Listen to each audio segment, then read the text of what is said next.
Going on, everyone? What's going on? Everybody, Good evening, World Wide Web. What's going on? Jazz Evening. hand. Good it's always nice to see evening. you here on a Friday. Oh yeah. Definitely. Late night vibes with the Carbonite Bounty BS crew. Always love Yeah. it. If you're not We're out taking up clubbing that at the adult swim club, slot. if This you're is not our out best, at clubbing at the club, this is the next best place to be. right. We're not It out is. doing that, so everyone else shouldn't be.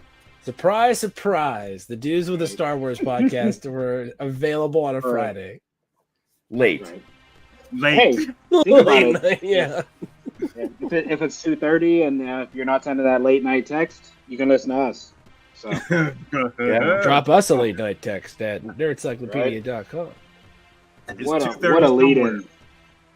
It is. It's 2:30 somewhere, but yeah, let's get our housekeeping out the way and let's let DP let you guys know where to find us at. Actually, All right, nerdcyclopedia.com, people, your favorite website where you get all your favorite fan fiction stuff. Like I said, we'll be starting that Ooh. back up at some point, probably right after that batch. So you'll be getting all your Star Wars content from us all year round. Make sure you at us on social media at Nerdcyclopedia. We are on Twitter, Facebook, Instagram, and also on TikTok. Make sure that you are listening to us on podcasts. Okay, we're on iHeartRadio, TuneIn, Spotify, Apple Podcasts, Google Play, anywhere that you listen to your favorite podcast. Guess what? We're there.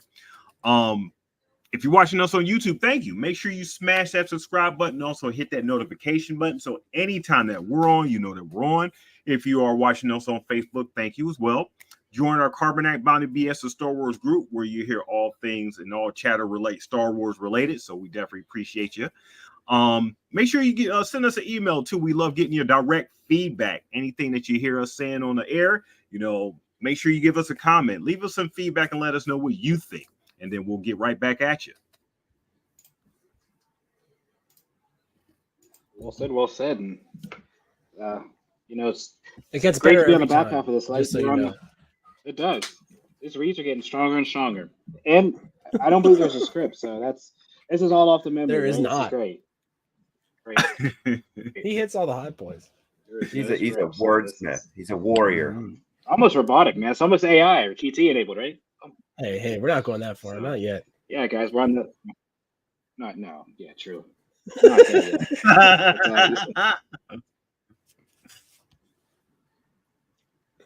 yet. It's kind of ironic that we're on the back half of this show, right? And really, this is our finale. It's like the lead up to the penultimate finale. But I guess I'll start with my review as far as where I'm thinking the show is, and like to me, I mean, and I get it, right? This show to me though flatters to deceive. I feel like it could deliver, and the tough part is, and me and DP talks about this, kind of offline, like.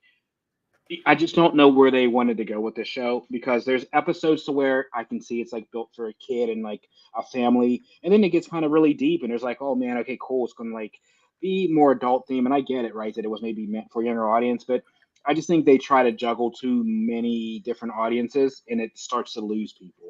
I thought the strongest episode was the episode on the Star Destroyer.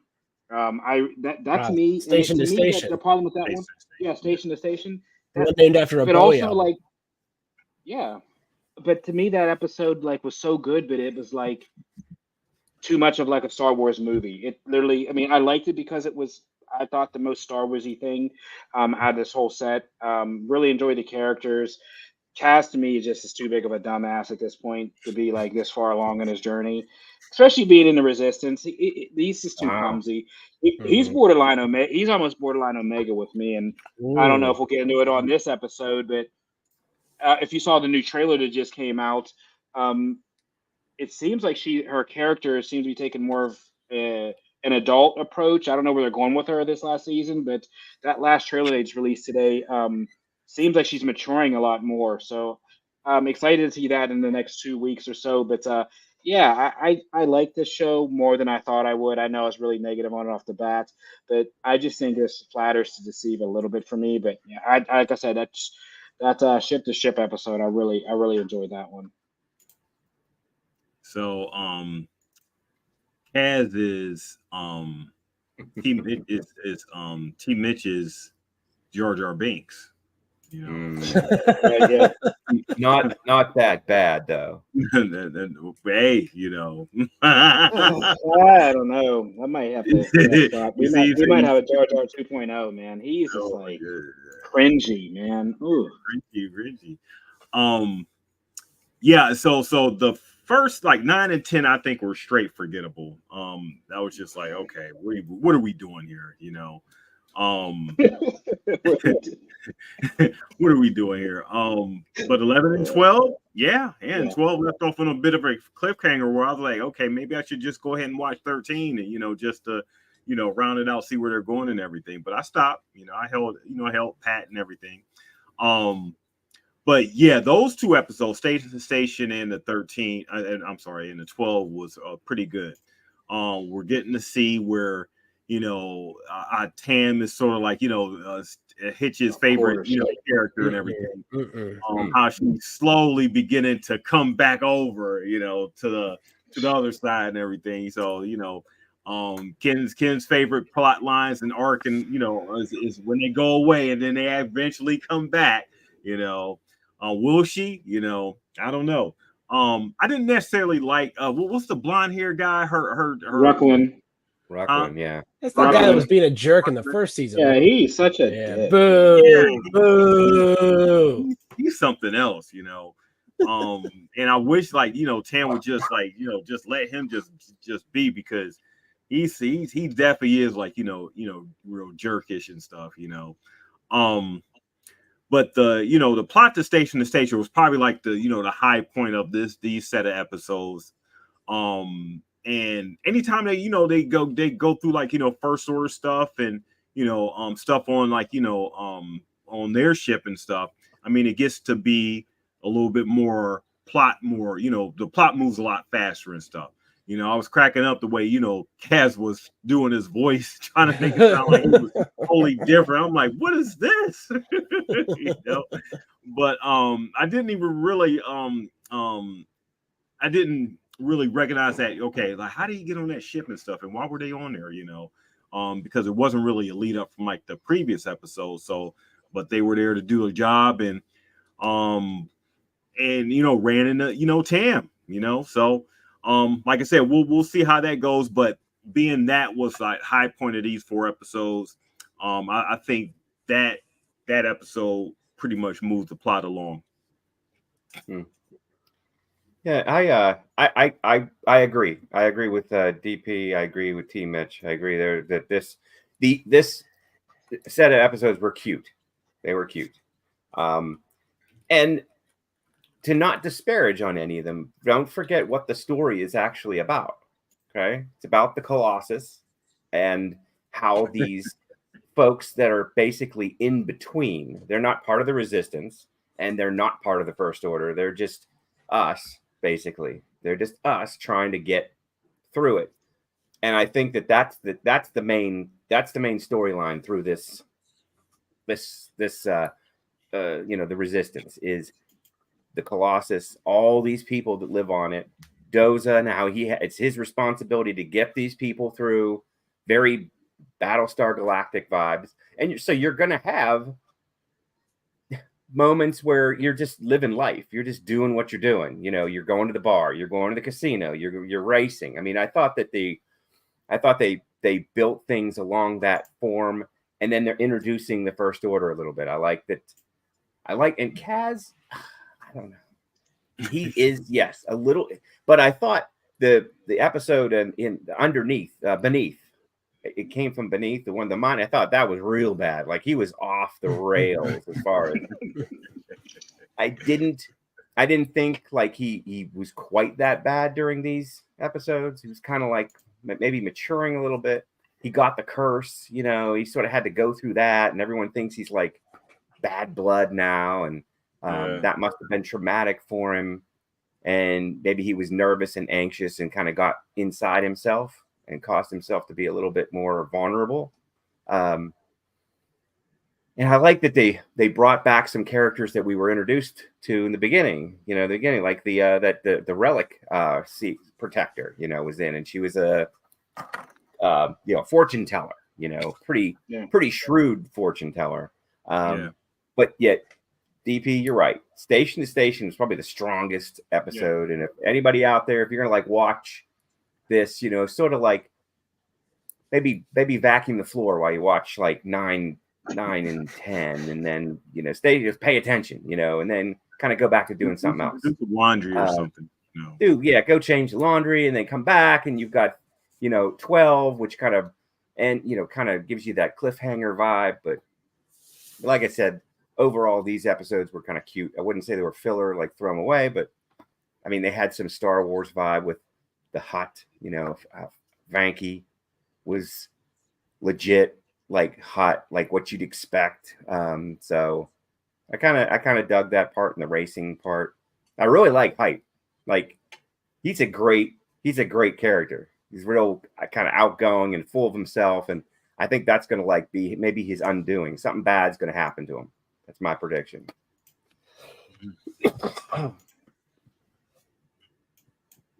So I think cute is a really great term for these episodes. And a couple of times I was watching these and I was like, this is filler, right?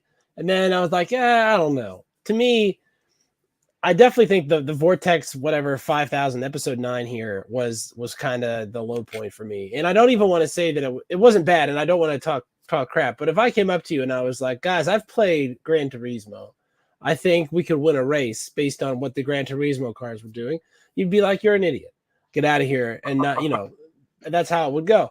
And that's probably how it ought to go. But, you know, Niku continues to be my least favorite character because they have to work him in somehow. I don't know. You could have done the rest of that without Niku really having to be present. Maybe this is my Jar Jar Binks, right, is Niku. So we're all picking up a Binks from this. I thought Station to Station was the best episode. And, you know, it did the thing Rebels used to do a lot, which was we're in the middle of a heist, guys. Like, what, really? Like, it's like, you know, if you ever have one of those dreams where you just kind of jump in the middle of the plot and you're like, you're doing something like robbing a bank or whatever, you're like, oh, okay, I guess we'll just keep going on with that. So I like that a lot. Kaz changing his voice was funny. You know, this is presumably a pretty big ship, and you run into the one person that's going to recognize you on the whole ship. That's pretty unlucky for those guys in Station to Station. The missing agent, classic Star Wars here. I love hiding something from the Empire. It's a secret message. And look, there isn't really a resistance. Like this advances the plot by kind of driving home that the resistance is this entire straits here after the events of episode 8. Where are they? Nobody knows where they are or what's going to happen next. So I think that was also a very good episode. Man, the curse. All right, so Kaz's curse, it definitely was a filler episode. But the thing about it is that it does illustrate something that's, you know, I think is very true about everybody, and that's that we're all a little bit superstitious, just a little bit, right? Like for me, whenever I do travel and I have to fly in a plane, I'm always sitting in this plane, right? I understand the physics, right? Bernoulli principle, you know, lift, get it. No, I don't need it explained to me any further. Always feel like it's a little unreliable when I'm just sitting there up in the air and I have no reason to think that. So maybe I am a little bit superstitious. Steel City, do you think they should tell people about those theories as they're getting on the plane? Do you think that would help? I think there was a little demonstration of aeronautical, anxious, and not scared people out there. You think if they understood... everybody get a tissue. Now, if you blow on the top of the tissue goes up. Guess why that is, everybody? Like, who's the flight attendants is up there? Who's been in the shower lately? Yeah, you know how when the air moves around the shower, that sucks the curtain in. Anyway, you know. So I like that they said about these guys be a little bit superstitious. I feel like this is the sort of thing you'd see in like a baseball movie or something where someone feels like they're cursed. You know, what was that voodoo guy from Major League? Serrano, right? That whole deal. So that was at least entertaining filler. So I felt like these were pretty good episodes, setting up the back half of the season of Resistance. I'm interested to see. I just keep waiting for them to meet up with the regular Resistance or what's left of it or any of the characters that we've come to enjoy from the movies to let us know what's going to happen in episode 9. Right. And I think this was produced like at the same time as episode 8, right? Like, so this came out almost right after episode 8 came out. And I think we're going to be in some trouble here because what happens next is Disney pulls a left turn when they were going right. Yeah. And Oh, yeah, that's right. Because yeah, I see what you're saying. Because that's when they fired Colin Trevorrow, and they didn't yeah, have it. Yeah, that does make an interesting point of like what were their thoughts? Because ultimately, I'm sure these characters had a role to play in episode 9. I'm sure somebody had to have. It almost makes it seem like, okay, if at the end of the season we're going to get a cliffhanger, and I don't know if this series was canceled or whatever, or he got a chance to complete the story, but it's coming up on those times, and we don't have any more episodes after Resistance, so where are these characters? where are they going? Maybe they never watched this series like we are. Maybe they never saw it. Maybe so Kaz and them really doesn't exist. Nope. I mean, they're just no Jaeger, Torah. It's these characters are just mythical fantasy. Stories that were told to lull children to sleep at night. That's all. There was this idiot named Kaz. None of this ever happened On this ship called the Colossus. Oh, there was no racing. There was no race. There was no racing. There were no aces. Ace race pilots. I thought that this whole Colossus thing and these like refueling stations would have played a really big part in that episode 8 or 9. Like to see them like blowing some of them up or something like that.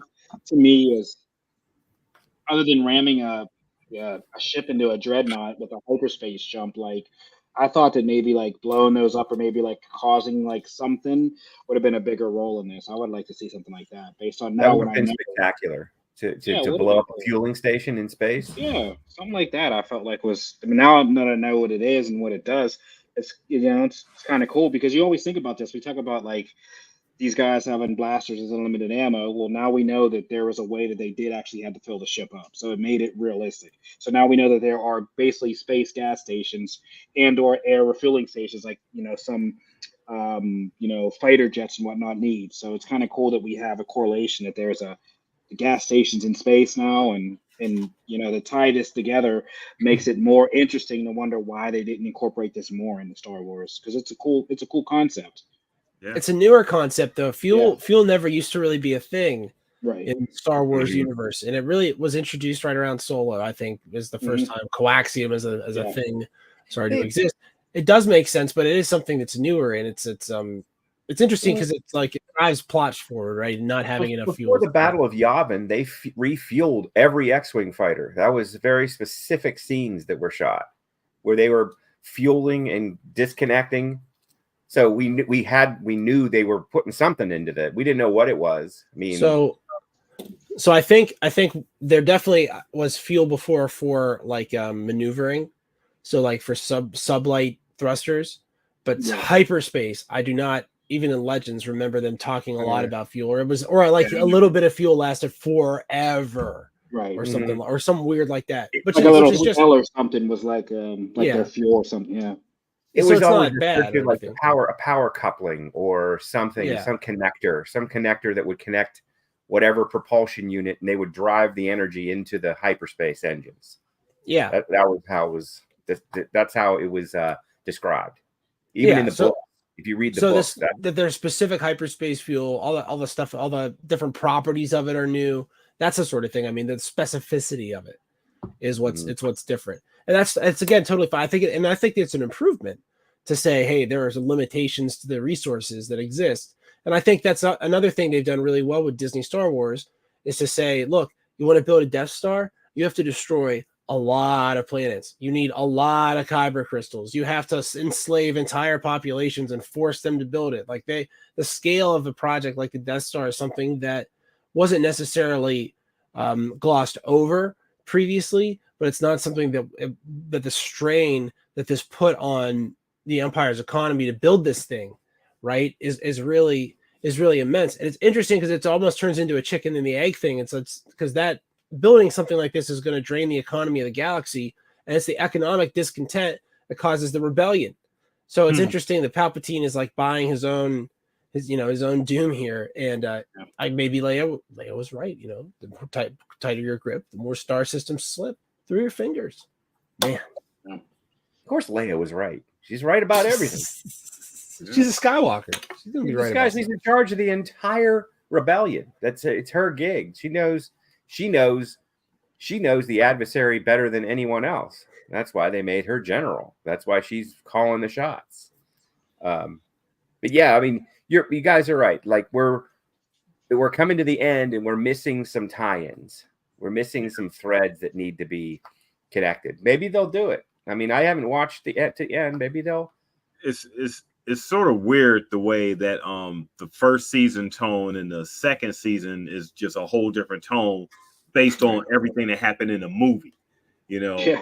so you get like a whole different tone of this thing, and if you didn't see the movie, you're like, it's a little weird, you know. But I understand, obviously, you know. But the shift in tone and the disappearance of like some of the main characters that we had in the first season, like, you know, they're sort of like just left out there just to deal with the events that happened in The Force Awakens, you know, or the leftover events, and you know, from what we've seen.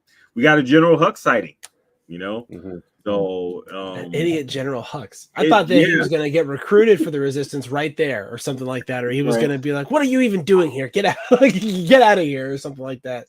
Yeah. It was interesting. You know, I think you're right about that, DP. That there was a big mood change that took place where it went from something that was a kids show into something that doesn't want to be a kids show anymore. Right. I think if you were to watch episode 7 and then watch episode 8, you would have you'd have a little whiplash, because episode 7 sort of ends triumphantly. Oh, we blew up the Starkiller base, everything. You know what I mean? We won.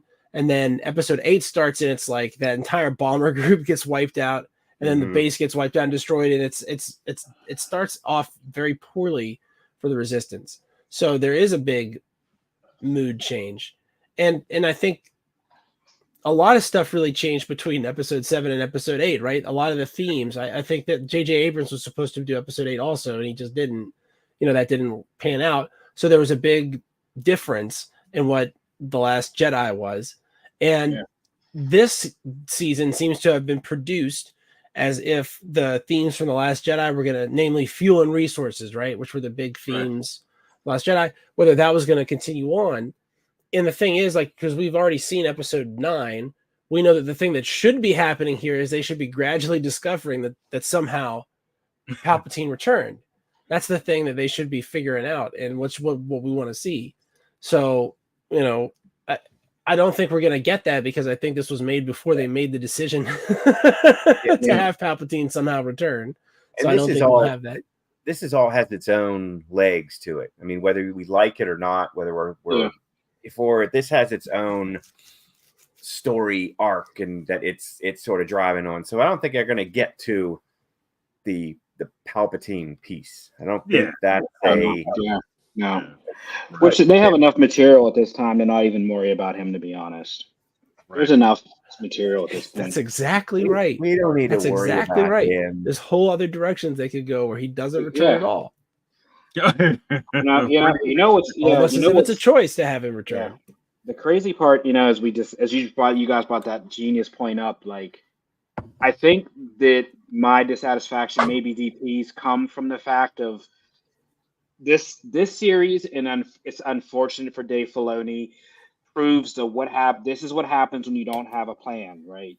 Because this series came out and this was supposed to tie in, and like we talked about it. Now the more I hear you guys say those themes, like, I bet you these characters were supposed to tie into the story. However, what happened, it became a shit show because they didn't even have a director, right? So I highly doubt, because when we see Rebels, we see everything that Filoni's done, his characters have showed in live action to some extent, or the ships or something. So they wouldn't, and I don't think Disney would fund a show to not tie in based on the track record they have to anything. So for them to come out with a show, and the show is like a one-off of basically like a Rogue One, but even Rogue One tied in the main story, it just doesn't make sense. And it really shows at that point in time how the sequel trilogy kind of just went out of control.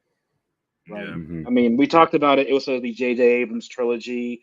For whatever reason, and it wasn't even whatever reason, he had that project. I forget the movie he came out with after episode 7, but the reason he couldn't do 7, remember, It was a blockbuster. It was Star a big Trek. one. Yeah, it wasn't was Star He was Trek. doing Star Something Trek and Was Star Star Trek- Wars and Star Trek and Star Wars and Star Trek and Star Wars. You can't. Wasn't there You something else? can't though? do that. He You got can't into- do that. he was originally doing Star Trek and then There ended was up doing something. Star Let me look it Wars. up. Yeah, but I Snip, mean, there was snap, snip, another snap. project that he did. It wasn't Clover. What was it? Cloverfield. That was a good Cloverfield one. Lane. Was it Nah, the he- second? It was something he was working on. That it was a Cloverfield Paradox, is what it was. That was his next big movie. Because he Wasn't? executive produced that. He didn't actually do that. Was it Super 8 or was that too long?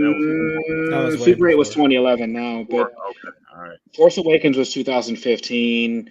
Last Jedi was 17. It should be like I think it's Star Trek 2. It was 10. 2016. It was. Was it 10 Cloverfield Lane? That was He his didn't big do movie. that movie. It's on his IMDb. I don't know. He Yeah, did it's weird. Cloverfield.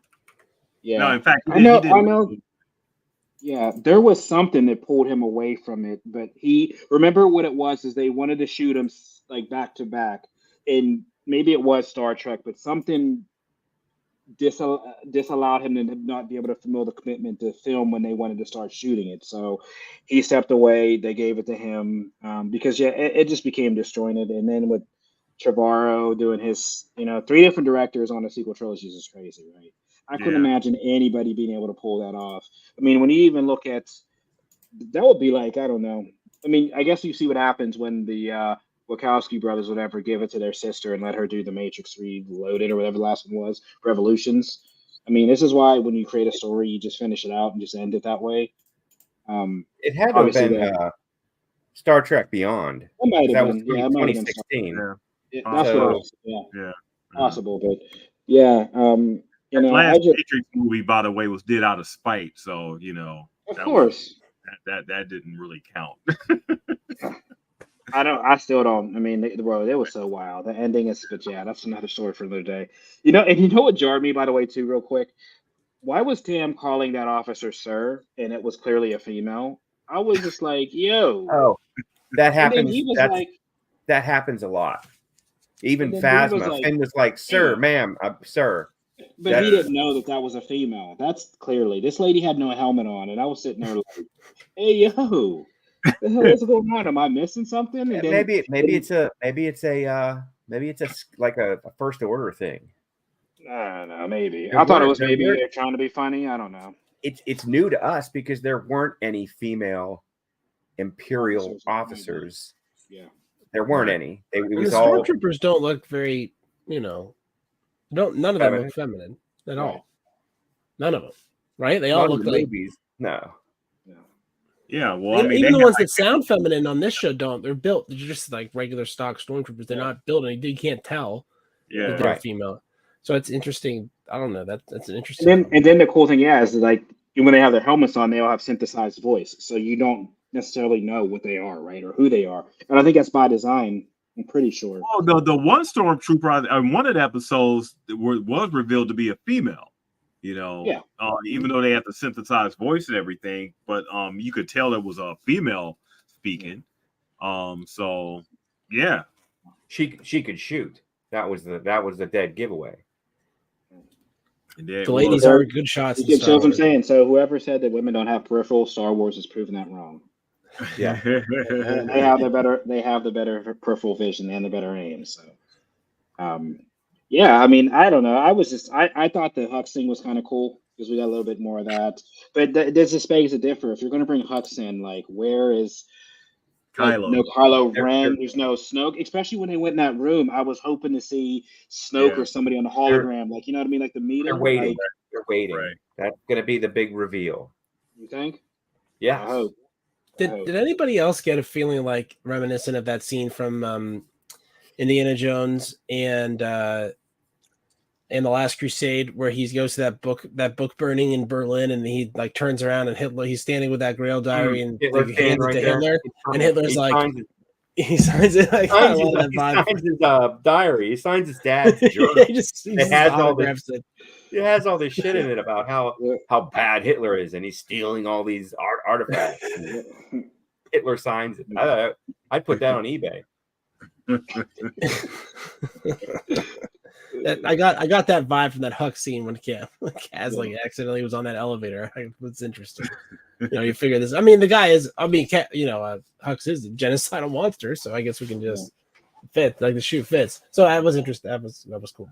Yeah, the voice actor that did him did a really good job because he kept like his whole tone and like idiocy and everything, and his Hux is super hyper too, so it was just funny to see. Yeah, he's very emotional. Like he gets charged up when he gets the stormtroopers. Like, calm down, man. Veins in his neck, and the stormtroopers like, just like, what's the big deal, man? Like, just relax.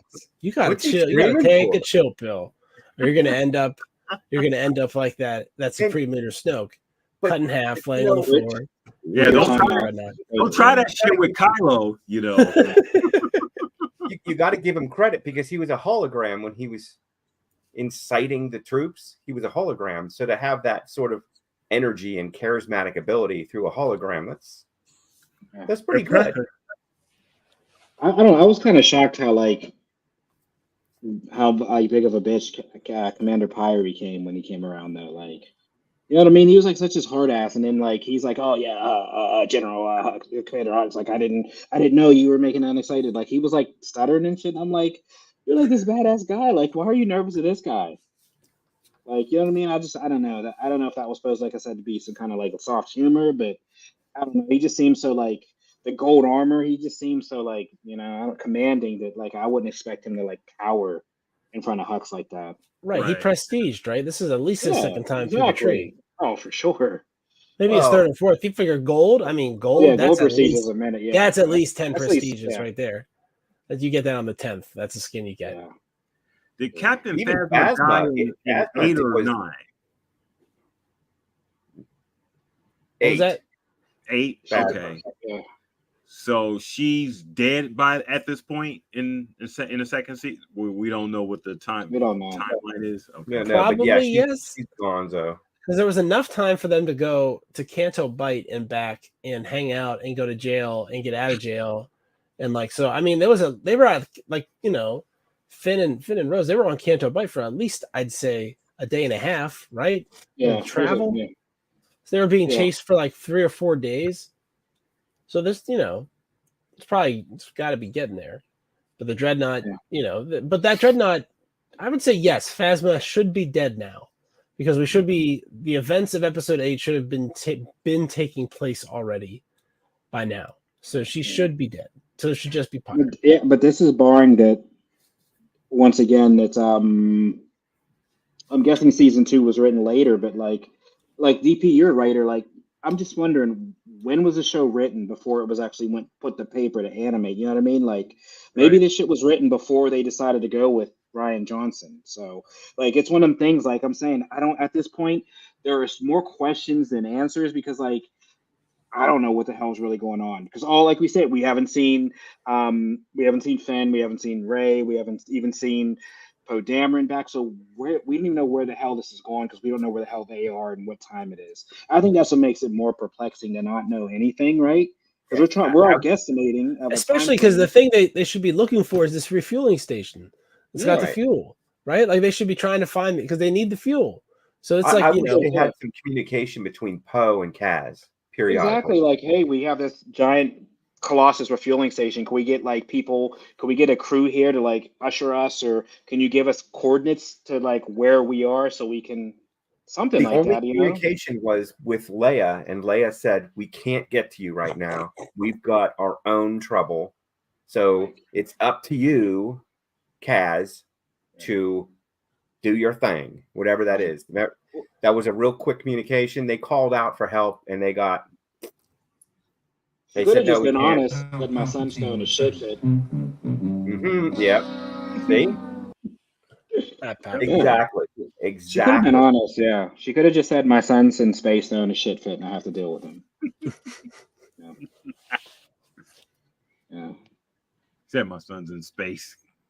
I do think we should find out when Snoke is no longer the Supreme Leader, right? If Kylo Ren is the Supreme Leader, then Phasma's dead. That's Supreme Leader Ren. What a name, man! Come on. Is that I can't better than wait. Plagueis, who Oh. occupied this seat in the Legends community, right? In the Legends story, was Darth Plagueis, Jason Solo, Han and Leia's oldest, the twin. Mm-hmm. That's right. I remember those stories. Yeah, the solo ones would have been better. Or Yeah, and there was no Ben. There was no Ben, Sidious, was right? there? Yeah. Hmm?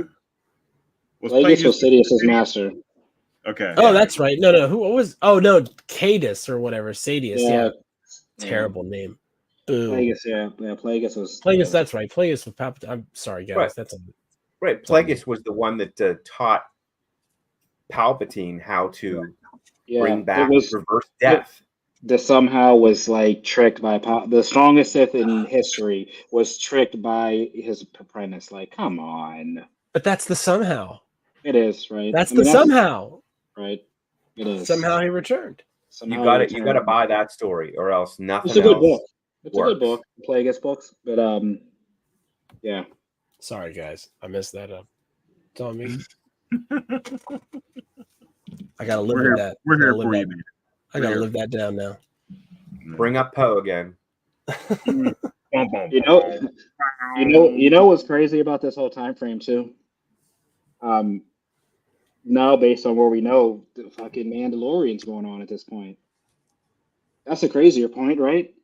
Like this Mhm. is like literally button up with the Mandalorian, like time for Is it? time. This is Really? yeah, yes. I think this is a Mandalorian- lot later This is than that. well, yeah, Yeah, this is Mandalorian. later Mando's like than 10 years that. after ABY, and this is like 35. Yeah, This is way later. Well, no, I'm saying this is later, but I mean they're still alive. Ahsoka's older, obviously, but this is during this frame of like I'm guessing a thriving Mandalore, and we don't know what's going to happen after this movie or the finale of it. But the Mandalorians are back at this point. Now that we know that you know what I mean. This is Grogu's alive somewhere. Like these Probably. are characters that are I mean they age whatever. You know he was young. Oh, so you're right. You're he's definitely not from old age. I mean, Oh, Grogu yeah. would be what, like 9, 10? something. That's what I'm 100. saying. So he I would mean, be a Jedi Master. Luke is still. It isn't. Yeah, it's weird because is Luke dead? Is this where he like? You know what I mean? Like Again, what happened? Supreme Leader Ren, Phasma dead, obviously Snoke dead, Luke Well, Skywalker Luke- also dead. All of that stuff. Nah, Luke happened. would be dead now if it's Supreme Leader Ren. That's when they have their battle or that whatever his projection is. I don't know. Life force is sucked from himself, and then Mm-hmm. I can't. the biggest psych out of all time. cannot believe that. Psych. I think I need to rewatch 8 again. When he dies, does his body diffuse into the air? In the Yeah, force? and Luke? his cloak floats away. yeah, Luke, yeah. yeah. I remember. Yeah, I have to watch it again. And there was a hologram. Was it a hologram? There was a ghostly vestige of Luke Oh yeah, that's right. and He Yoda, was- right? I mean, I don't want to call him a hologram because it's now we're talking about like energy. We're talking about a spirit of some sort of him and Yoda. So he doesn't have to Yoda burn, train. but Yoda's not just a spirit because he burns he burns that tree down. Yeah, he uses So- force lightning through death, which is even crazier. That he can use Movie. force lightning. through Just That death. accept movie- it. It just is. That's I it can't works. wait to rewatch these works. movies. I was so literally sick when I cannot saw wait. episode 9 in the theaters. I was so sick. It was ridiculous. And Right. I remember thinking to myself, like, I must have fallen asleep like 4 or 5 times. Like, because I'm missing stuff. Like and then I watched it on Disney Plus and I was like, no, I saw the whole I did not fall asleep. I saw the whole thing. Bro, I kept being like, oh no, they must have said. I would be like, oh man, I must have fallen asleep. They must have said why they're going to this stupid island. Nope, nope, they just were going there. It was like just how it is. but for them to like burn so like the journals that Ray stole or whatever, like for them to burn Sith history is crazy to me because they archived this all on Coruscant, and for Yoda to be like, oh, this shit doesn't matter, let's just destroy it all. Why would you destroy that so other Jedi coming there? And this once again doesn't retcon to where we are now because we look at Ahsoka and what they're doing on the planet they're on. Like, why wouldn't you leave that tree there so other Jedi that are, whatever, in hiding during this period to give them a beacon of hope, to give them a beacon of study, to create more Jedi, to understand more about the Force. It's Because crazy. someone would discover it. They didn't want it to fall into the wrong hands. It's the same thing with Jedi finding Sith Holocron, though, But right? that's not. That's like that would be like trying to destroy a copy of the Bible, right? Right? Like you Come know, on. I mean, you can do it, like you can, but is that going to accomplish eradicating the information? Yeah, right. Nope. It's crazy. Not at all. Yeah, because I'm sure there are Jedi that house that information in their minds. They know, they've memorized the journals and they know everything. You don't need the hard copy anymore. Do you? But where are these people at? I mean, what do you mean? Those are all eradicated because Rey is like the last one, which makes it even crazier. Or no, Or maybe not. Right. I'm no. willing to Somehow say, somehow the Jedi returned. you know, yeah, Somehow. right. You know what would be nice, and we talk Return of about the Jedi. It was a movie, I think. What was the title of that movie? It was the Right. title of the movie. They came back. You can't get rid of them. They came back. You know how they can really fix this up and clean this up, I think, leading episode into 9 into 10, if they do it now that's on indefinite hold.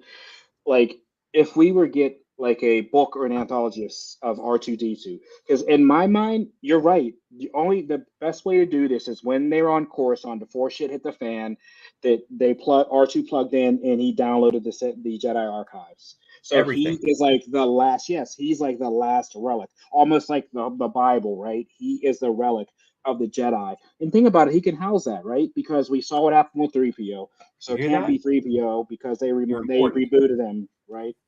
So it couldn't be 3PO housing it. Maybe 3PO had information, but since the reboot, he lost that. So it would only make sense that now R2D2 literally is like the Jedi. He's the last relic, right? He has all the information. Because he had the map, right? So think about what he has on him technically that nobody knows. So, you know, I don't know. Maybe that's like the key to Star Wars is R2 now because he literally is the only. Because I'm guessing that who's the guy, the lightsaber guy that we saw? I forget his name. On the ship with Ahsoka. He's the last. Its name's off the top. I forget, but yeah. So Hu Yang. Hu Yang, yeah. Hu Yang outside of R2 would be the only one that has this information. It goes back. And think about how many times they tried to destroy R2. That's what I'm saying. So, yeah, he's had a lot of incidents, and he's still there. He still has everything. He's retained everything that he ever had. He probably still has the "Help me, Obi-Wan. You're my only hope." I'm sure he still has that in his databanks. Never cleared his cache and cookies. Never cleared his cache and cookies. He never had. They never had deleted his history ever. And he always uses Chrome. So no Edge, no Edge. Netscape back in the day, you know. Netscape. You better not encounter anything with Flash Player, or you're in some trouble with this. No, none of that. So it's Doesn't crazy. do panels. Yeah. I'm just shocked based on like legends and books that like how Luke kind of abandoned R2, but I get it because he was going into exile. But still, I just think it's crazy how like he like left R2. That's like his droid. So for R2 to not see Luke during this period of whenever, especially when he's a Jedi Master fully powered, because what was with him on his ship then, right? He needed an R2 unit. Was there another one? That's like the mystery, right? He always have an R2 in the behind him, and wasn't R2 with him in that scene on The Mandalorian, I believe? He was there. He was with him. Yeah. He was Okay, I don't think he was actually there. So how the hell does that work then? That's what I'm saying. This isn't making sense. How was R2 with Luke all of a sudden? Did he fly to him and find him? Because he was literally with Rey and them during this period. Like that's because Luke left him. Luke left him behind. Yeah. He said, "All right, guy, you're just gonna chill. You're on your own. I'm gonna give you some of the good Michael Jackson stuff when you wake up. Come, I'll be back." Yeah, and then somehow R2 returns with Luke. Somehow he returns. So. Return of the R2. Well, he flies R2's who flies Grogu back, and that's in the last season, right? So like the last we saw R2, he was flying that X-wing. That you're right is how the hell did we find Luke when nobody can find him? Like, you know, crazy. Doesn't add up, but you know, maybe that's me thinking too much in the Star Wars or being. You know, I don't know. I'm just trying to follow the breadcrumbs they're laying down, and it's not adding up. like nothing is, which lets us know the sequel trilogy doesn't head up at all. As much as we try to put it together, it just doesn't head up. So if we were actually looking at clean everything up, like if this show is accomplishing that, it would be doing the Knights of Ren stuff would be happening here. So that's who would be after them, not these faceless, mercenaries or whatever. That should be coming after them. And, we should be finding out gradually and terrifyingly that the secret is that Palpatine is actually back, right? And somehow Palpatine returned. Somehow. So we would need to find out how that happens. Find out maybe that there's a place called Exegol. Maybe the First Order stops caring about wasting ships or something all of a sudden, and they just like peace out. I don't know. We could see the fallout to having the entire seat of government wiped off the map.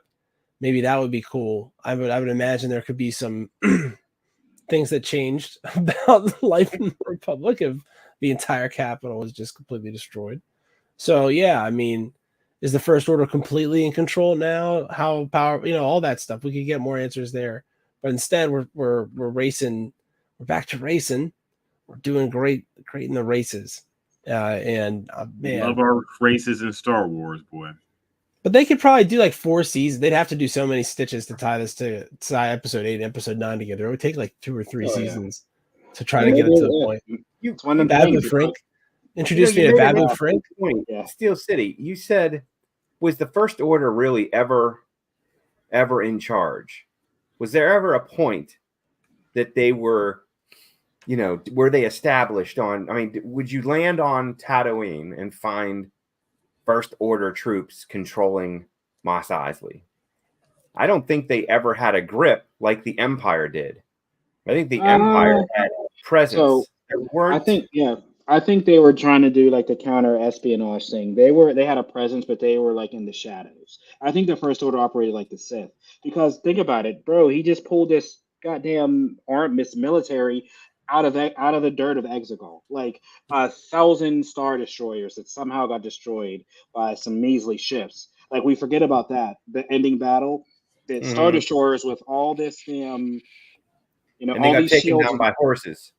all these Horses. shields and all this stuff. Horses. I forgot about the horses. Horses with magnetic shoes that allowed them to not float away in space. That they With literally Lando's daughter. right. Yeah, Interesting. crazy. So I don't think the First Order ever had the. See, I think we're dealing with, like I've said in the past, the First Order are like children that you've given some really cool toys to, and they're playing with them, but they don't really know what they're supposed to be doing with them. Whereas the Empire was the opposite. They built the technology, they had it, they knew how to manipulate, they took charge, they blew up planets left and right. First Order were kind of, they blew up a couple of planets, but I don't think anyone was really scared of the First Order. They didn't really have that fear. They didn't inject fear into the galaxy like the Empire did. You know why that was like that, though? I think they were fearful, but the problem is their supreme leader truly wasn't around because he wasn't the Emperor was still like going through his whatever transformation phase. Here's backness. This is, if anything, and Hitch will know this in history, right? That like it's a leader that when you lead from the shadows and he wasn't hands-on like he typically was with the Empire, this is what happens. If he was more, more of a face, more present, I don't like think like Palpatine. Yeah, what I'm saying, Palpatine, if he was more present and his body was restored quicker or whatever, maybe this wouldn't have happened the same way. But the fact that he's like in Exegol, somehow mind controlling Kylo Ren across galaxies, which whatever, it is what it is at this point. But he's like controlling, pulling strings, doing battle meditation from an unknown region, which is crazy. So he has like Chiss blood in him or something. I don't know. But with the Empire, you pretty much had like Palpatine and Vader. So those are your brand. That's your brand right there. That's your presence and stuff. With First Order, you're like, okay, some 28-year-old kid who's 28-year-old kid who's going through roid rage every now and then, breaking shit. It's like if all of a sudden Trevor Lawrence was like the baddest man on earth. Like, everyone was all of a sudden afraid of Trevor Lawrence. You know what I mean? Like, he's a good quarterback, but he doesn't strike fear. You know, it's the hair. he seems way too laid back Yeah, to it's really the strike hair. fear into your heart. So would Trevor Lawrence do as good of a job as say Heinrich Himmler? I don't know. I just don't think he's high strung enough to get the job done on a genocide, which again the First Order did commit. So I think they were trying to get everyone to fall in line, but they were more like it was less like I don't know. They were trying to do things on more of a budget. It's like they weren't going to bother coming all the way out and like putting the they wanted to garrison out save the everywhere. overhead. They didn't want to like go Yeah. all in. Like, hey, Palpatine must have been on. This is like the Groupon version of the Empire. Yeah, like there was bureaucracy. The bureaucracy. They were talking about that back in the Empire. But the First Order is just like, look, here's what we are. We are gonna blow you up, or and you that's can a different just Palpatine than we are about to be introduced to in Bad Batch. This That's Palpatine that we're about to be introduced to is whatever you need to get this done. You know, you have all the power. I mean, he's Ken. I like that voice, man. while I'm gone, please don't spend a lot of money. We're running on a budget, and cloning is very expensive. I'm keeping the credit cards in a safe place. But so there's not that bureaucracy. They're not pretending to govern. They're not even giving any lip service to governance. They're just saying, look, you're gonna do what we say, or we're literally gonna blow you up. We're not even gonna entertain it. So I mean, it's a lot nobody more really direct and efficient. political. Yeah, nobody political efficient in the First Order for the most part and everything. It's pretty much black and white. Either you No do this voting. or you don't. And pay the Supreme price. Leader is some 28-year-old. It's Trevor Lawrence. You know what I mean? Like that guy is. You better listen to him, or else he's gonna blow up Pittsburgh. Like I don't know. It's just weird. You know what I mean? It's not. There'll be a personal file. Roughing the passer. No. You know what's crazy though, and the more we talk about this stuff in like the First Order, right? So you're telling me Palpatine has all this ability to control. He controlled the only Jedi left, so he was able to control Rey and Kylo and like make them fall in love through these like whatever the hell that was. These like force bonds, I believe they called it. Every time you're in the locker room, I'm gonna make it so you can see each other. It'll mess with them so bad. Well, creepy as hell. So he can do that. But he doesn't know that Hux is a spy. That to me doesn't add up, right? Like, how the hell? Like, so you Hux can't didn't snuff know that he was out. a spy. He was pulling that Obviously out of his not. ass to protect himself. Right, because if he was a spy, we should be seeing in Correct. exactly this episode where there's a Spy spy stuff. sitting next to him, and he's there. He should be saying, "Hey, I'm on your side. Get the heck out of here!" Right? Like, That would be Pretty interesting. sure and that was would make ad lib. or Like like- that was a write-in thing at the Yeah, end. they put that in at the last Yeah, minute because they it, did. it was written way before they even had those plans. hell yeah. They gave it exactly as much thought as they gave him time after he revealed he was a spy. None. Exactly. Right? Yeah, they gave it what? It was like 4 minutes. He's like, I'm the spy, and I'm gonna. Yeah. It's crazy. Like, it Yet just doesn't another- know. Yet another thing that could have been cool that they were just like, we don't need this. Or like, think don't have about it. time for Like, that. I mean, he's a spy who blows up the Capitol planet. How do you go back to Leia and be like, I fucked up. Like, I didn't think we were going to do it. Like, we did. Sorry about that. You Sorry, gave the yeah, speech. yeah. Like, Really? yeah. I really just didn't think it was going to work. Yeah, You gave you know the what I mean? speech where you You said, did. we're going to do this thing, and we know exactly. I had no And idea. he did was it all that- anyway. It was all Right. Snoke. Yeah, man, that's crazy. He blows up a planet, but like, or he didn't deliver no plans to like, hey, these are the plans on how to take down the dreadnoughts. Like, that's how you know it was added. You're right, because he would have delivered something to the resistance, like, hey, to let you know this is what's going on. This is where Palpatine is. Like, you know what I mean? Like, that's how you know that literally a spy thing was added at the last minute, because there would have been more breadcrumbs to lead out to like. He's We part would have of the seen it. resistance. You would have Because seen when something. that was revealed, I didn't think in my head, oh, that's why he did this. And Yeah, that's why he this blew up the happened. Capitol, because he was part of the resistance. What the hell? Right. You know what I mean? Like, it's hey man, we got 8 to go, so hopefully we'll get some answers here and leading in a Bad Batch, and then as we discussed after we go through Five Bad Batch. Yeah, Five after live Bad, left. after Bad Batch, we will dive into another review of our, I guess 7, 8, 9, and we'll be doing our fan fiction with you guys. So a lot of content coming up, and that's kind of Stay leading us with up us, folks. into. It's going to be a whirlwind. Gee, that's leading up. That's leading us with all this content leading us. It's taking us past probably Easter into that summertime, right? Up to damn near Memorial Day, we're coming. So a lot of content for you guys. It's crazy that Don't when we go look at the away. calendar, You can right? stay inside and watch this stuff with us all summer long. No Definitely. need to get in the sun at all. Vitamin D. They just got don't nothing you to know. do on Friday nights anyway. Come on, what are you doing? No, Nothing. definitely not. That's why you're here. Definitely not. But yeah, guys. So for those listening and watching live, appreciate it. Next week we will be doing 13 to 16. So I guess part 1 of our finale, if we want to label it that. But yeah, we're on the back end of this. Because it's only like 18 episodes. So I think there's 20. Is there 18? There It's are only 19 episodes. So if we do 18. We can do all of them, then. if we do 13, 14, 15, 16, and then we'd have like 3 for the last finale, and then we can talk about the series. So I think that's what's pretty good. And then we could tear What? Rise of Skywalker apart too.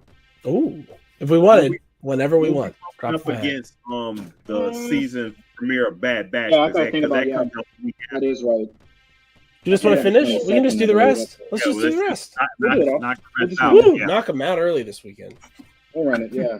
So Yeah. we'll watch it all. So appreciate you guys staying late. We're staying on late with us tonight. Again, like I said, the nightcap. Hope everybody has a good weekend. Until next week, guys. This is Away. Oh, wait. First, who's got Oh. who in the Super Bowl? Super Bowl. I got the Football Chiefs. predictions? Yeah, I got the Chiefs. Taylor I Swift. think we'll go with the Chiefs. Brock I think- Purdy. Ooh, Oh, there's no one guy. There's always one. Purdy. There's always one. Purdy. 17-10 Chiefs. 17-10. Yeah, it's gonna be a real low scoring game. Just a gross I'm telling Super Bowl like that one between the Patriots and the Rams a couple years ago, where it was just like, Oh. like 9 points in the first half. Ugh. Yeah. No, give me some scoring. I want some sizzle on the steak this year. No, it's gonna be a fight. Yeah, they're gonna have to fight for every point. Watch all the commercials.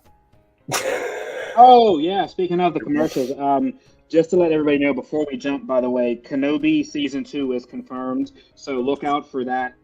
Yeah, crazy. I know, right? So look out for that. It might be on. I've been checking my phone all day. They're supposed to drop that. That's like a big announcement that there's going to be a Kenobi season 2. So maybe we see that tomorrow. But yeah, Kenobi season 2 is semi-confirmed to be coming out at some point. Wow. So I didn't see that one coming. You heard it here, folks. and we'll talk about it. We'll talk about it next week. Yeah, because there's a lot to talk about. So until next week, guys, this is Away. That's the way. This is the way.